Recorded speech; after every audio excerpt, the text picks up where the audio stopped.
Follow us on Facebook at fb.com/packboyanime.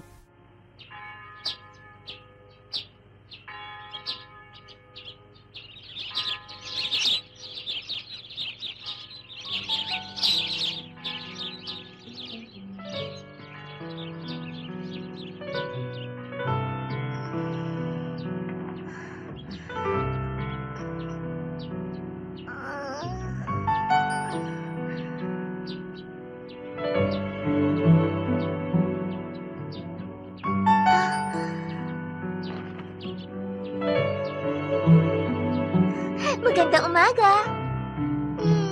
Tayo lang nga nandito sa itaas. Wala ngayon si Becky.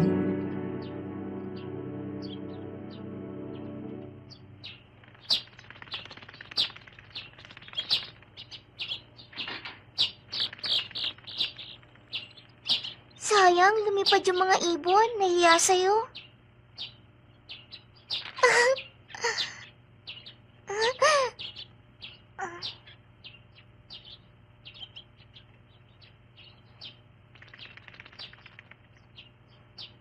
Ayan na, kakain na sila. Gusto mo sila makita? Magandang umaga, mga ibon!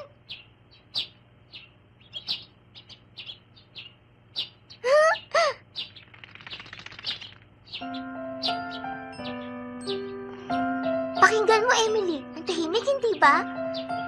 Dati sa ganitong oras, bumabati na ako ng magandang umaga kay Becky. Sana may tumira sa kabila tapos babatiin natin sila tuwing umaga. Hindi bali, balang araw may titira din dyan. Tapos may mga anak yung lilipad dyan. Paminsan-minsan sisilip din sila dun sa bintana at babatiin natin sila. Magandang umaga!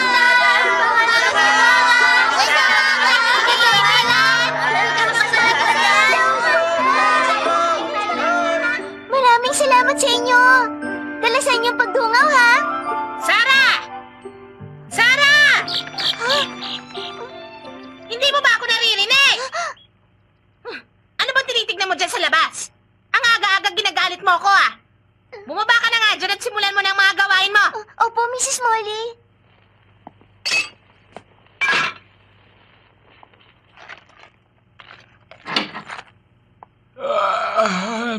Sarap ng tulog ko. Walang estudyante kaya wala masyadong trabaho. Magandang umaga po, Mr. James. Aba, maaga ka bang gumising at nagawa mo lahat ng biniling ko? Opo, Mr. James. Mabuti. Sarah! Ang sabi ni Miss Minchin, dalhan mo raw siya ng pagkain sa kwarto niya. Doon na lang siya mag-aalmusal. Opo, Mrs. Molly. Baka gusto rin magpadala ng almusal ni Miss Amelia sa kwarto niya. Tanungin mo na lang siya, ha? Sige po, tatanungin ko siya.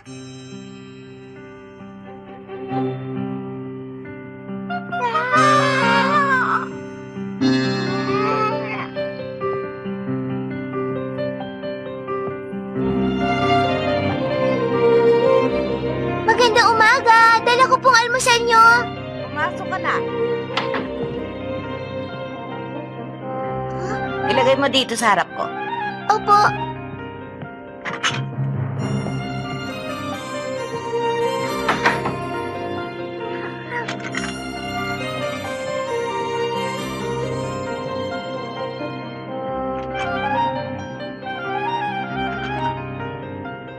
Bakit ganyan ka makatingin? Po? Naintindihan ko. Siguro nagtataka ka dahil nagpadala ako ng almusal sa kwarto. Hindi ito pwedeng gawin ni Amelia. Ganon talaga. Oo nga pa. Rumipap. Lidaralan. Mo yan.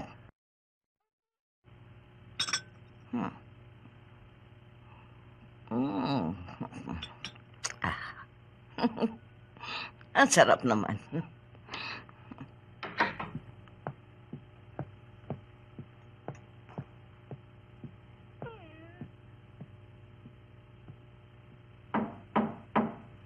Tuloy, bukas yan. Maraming salamat. Sa wakas makapag-aalmusal na ako dito sa kwarto ko. Nasaan ang almusal? Pasensya na po, Miss Amelia. Sabi po kasi ni Miss Minchin, doon daw po kayo kumain sa dining room. Ano? Sinabi yun ni ate?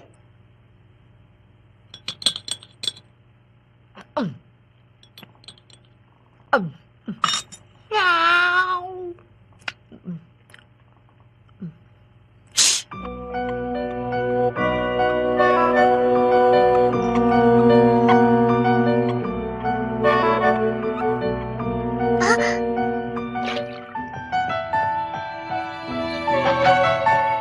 Mr. Postman!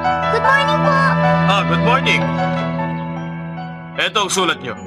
Maraming salamat po. Aba, sinulatan ako ni Becky.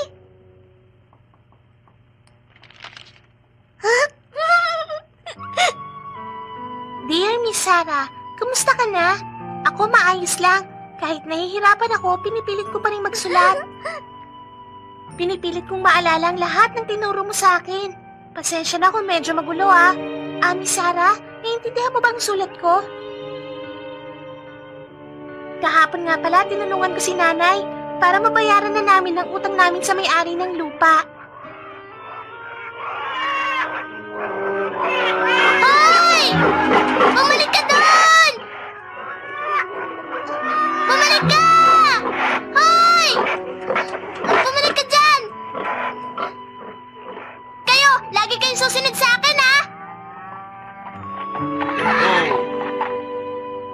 Salamat sa lahat ng tulong. Walang anuman. Karangalan namin na makapagtrabaho dito.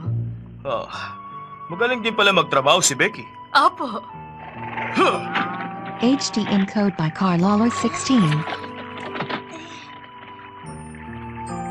Nagtrabaho kami sa bukid nung may-ari ng lupa. Yun lang kasi ang paraan para mabayaran namin ang utang namin sa kanya. Hanggang doon pala, nagtatrabaho pa rin si Becky. Sarah, ano bang ginagawa mo dyan? Oras na para mamalengke. Opo, Miss Molly.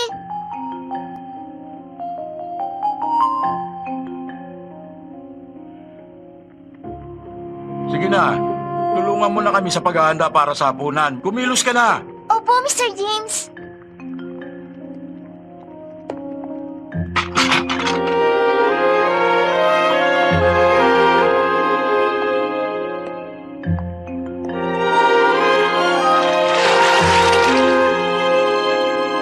Sarah, mahal ang gas na ginagamit natin sa lampara.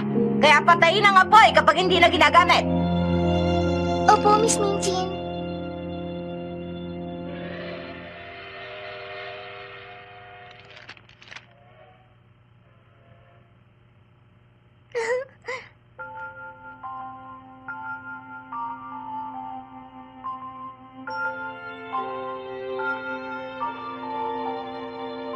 Kaninang umaga, maaga kaming gumising nila nanay at ng mga kapatid ko. Namitas kami ng gulay sa likod ng bahay namin.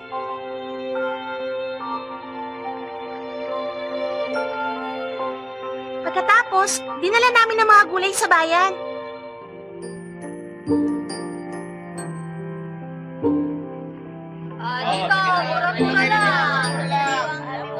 Gulay! Bili na po kayo ng sariwang gulay! Itlog! Alay, bumili na rin po kayo ng mga sariwang itlog ng bibe. Mga itlog po yan ng bibe namin. Kanina ko lang po yan kinuha. O sige, bigyan mo ako ng 5. 5 itlog. Salamat po. Bumili na rin po kayo ng lavender. Kapipitas ko lang po nito. Pwede niyo pong gamitin ito pantaboy ng mga insekto. Maraming salamat, Mrs. Dinagdagan ko po yan. Maraming salamat din.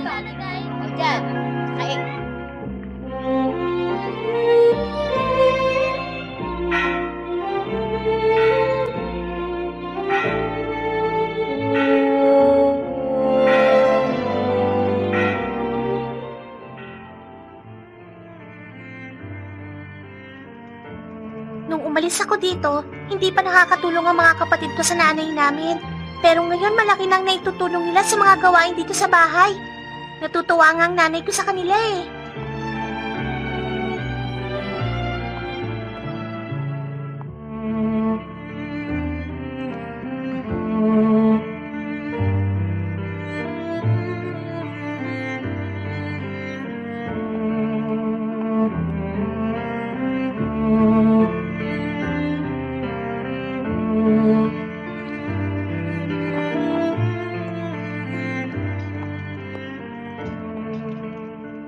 Gusto mo ba ng mga patatas? Opo, inay.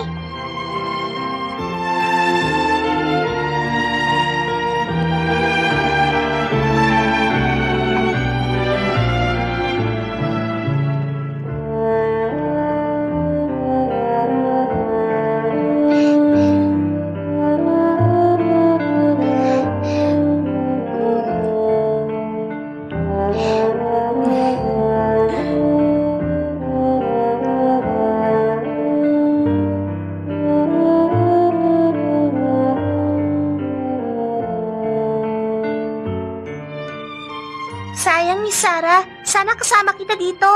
Kung pwede nga lang sana dito ka na tumira sa amin eh. Kaya lang imposible yon. Dahil hindi ka papayagan ni Miss Minchin. O paano, Miss Sarah? Hanggang dito na lang ha. Maraming salamat, Becky.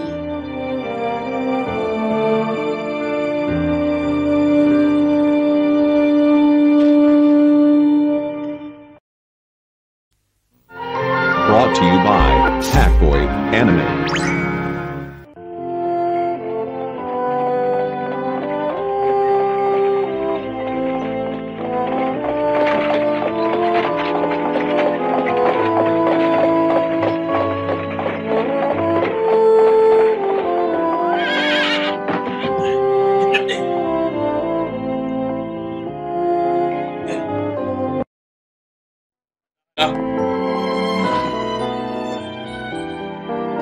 Tanggalin muna ang sideboard dito bago ipasok yan. Opo!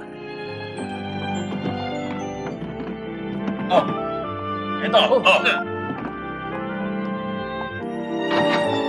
Ano ba?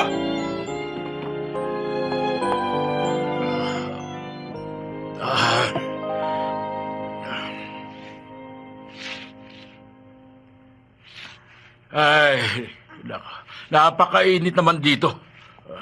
Ay, oo nga. Isinawsaw ko na nga mga paa ko sa malamig na tubig eh. Nakakabawas ba ng init yan? Oo, mas nakaka-presko pa nga ito kesa sa pag-inom ng malamig na tubig eh. Talaga? Masubukan nga.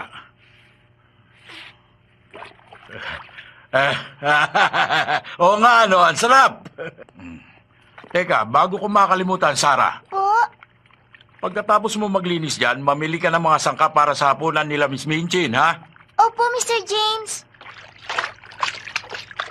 Pagkatapos mong mamalengke, marami ka pang gagawin. Mamalansa ka at magbunot ka ng damo sa hardin. Kaya dapat bilis-bilisan mo ang kilos mo dyan. Opo, Mrs. Molly. Oh, wag ka maiinis sa aming dalawa ni James, ha? Dahil utos to ni Miss Minchin. Kailangan mong gawin ang mga trabaho ni Becky. Oo nga naman.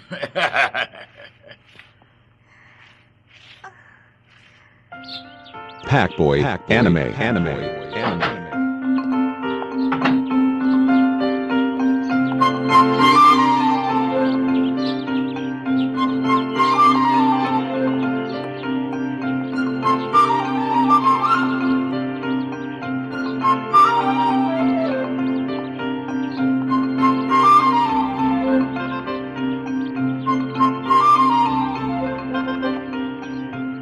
Aba, may titira na pala sa kabilang bahay. Ano, wala na bang problema? Naayos mo na ba ang mga papeles at ang lahat ng kailangan para sa paglipat? Opo, Mr. Carmichael. Naayos ko na po ang lahat. Kagaya ng nakikita mo, pinapalinis ko na ang lahat sa buong bahay. Kaya maaari na kayong lumipat kahit na anong oras. Mabuti kung ganun. Sige, magpapadala na ako dito ng mga gamit.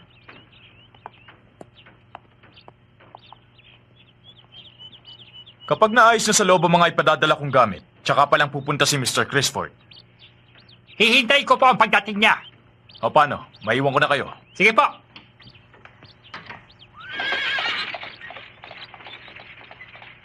Wow!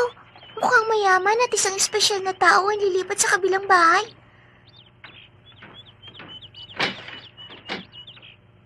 Kung tama ang rinig ko, Mr. Crisford ang pangalan niya. Ano nga kayang klaseng tao siya? Sana mabait siya at masayahin siyang tao at sana marami siyang kasamang bata.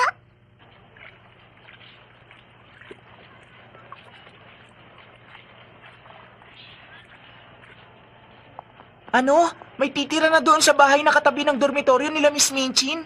Oo, Peter. Hindi ko pa nga alam kung gaano kalaki ang pamilya niya, pero sana nga marami siyang mga anak. Sigurado akong dudungaw sila sa bintana sa bandang atik. Kakaibiganin ko sila at ipakikilala ko sila kay Becky at Emily. Hindi na ako makapaghintay, Peter. Sana makalipat na agad sila. Oo nga, Sarah. Sana dumating na kaagad sila. Gusto ko na rin malaman kung anong klase mga tao magiging kapitbahay ninyo. Ha? Ayan na sila. Oo nga. Halika, tignan natin. Sige.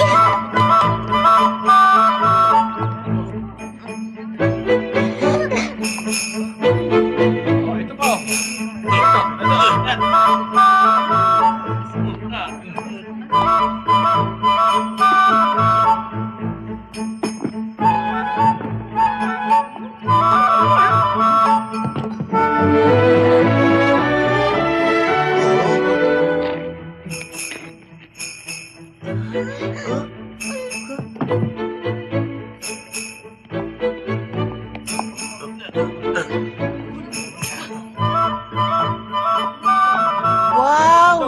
Ngayon lang ako nakakita ng mga ganyan. Indian art! Ano? Indian? Oo, Peter. Gawa sa India ang gamit na yan. Nung nasa India pa ako, palagi ako nakakakita ng ganyan. May ganyan ang papa ko. Talaga? Kung ganun ang ibig sabihin. Posibleng tumira ng matagal si India ang taong lilipat dyan.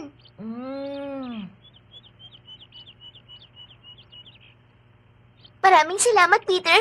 Babalitaan na lang kita pag nagkita tayo ulit. Sige, hanggang sa muli. Maniwala kayo, Miss Amelia. Totoo yun. Kanina kasi, nakausap ko po yung housekeeper nung kabilang bahay. Ang sabi niya, napakayaman daw po ng taong uupa doon at tumira daw po dati sa India. Totoo po yun. Ano? Isang Indian ang lilipat doon? Pero ang sabi nung housekeeper, hindi pa raw niya nakikita ang taong titira sa bahay na yan. Yung abogado lang po ang laging niyang nakakausap. Ano nga kayang klaseng taong lilipat dyan? Kung ganun, hindi pa siya nagpapakita. Sa tingin ko, hindi totoo na mayaman siya. Nakita ko kasi yung mga gamit niya kanina. Wala namang kwenta yung mga yun, puro basura lang. Ano? Hindi po basura mga yon, Mr. James? Ha? Aba, Miss Sarah! Kanina ka pa ba nakatayo dyan? Kung hindi basura ang mga yun, ano ang itatawag mo doon? Ano po? Mga Indian art po yun, nakita niyo, Mr. James. Ano ka mo, Sarah? May mga ganun din po kasi ang papa ko sa kwarto niya doon sa India. Kaya alam ko na Indian art ang mga gamit na yun. Tulad ni Papa, na-appreciate ng taong lilipat dyan ng Indian art.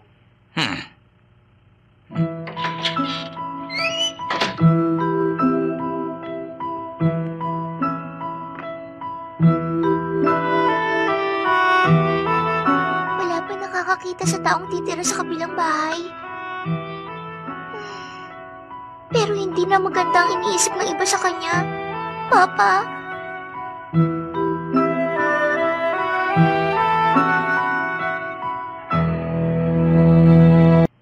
Sa tingin ko, walang kasama mga bata yung magiging bago nating kapitbahay. India? Saan lugar sa India kaya sila tumira noon?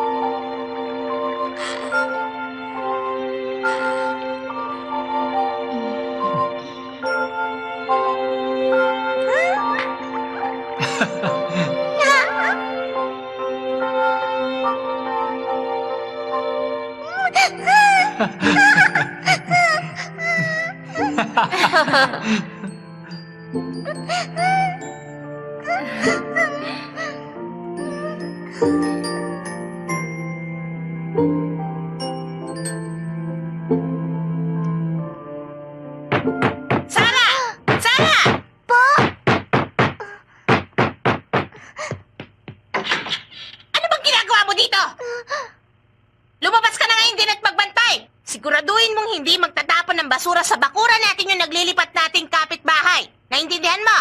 Opo. Bilisan mo, kumilos ka na!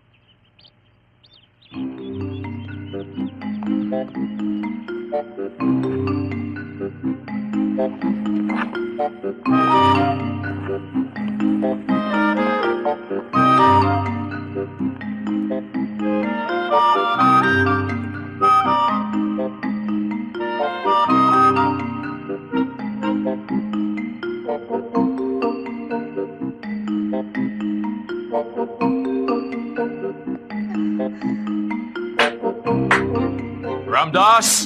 Ramdas!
Lord na bago naming kapitbahay, mukhang meron siyang malubhang karamdaman.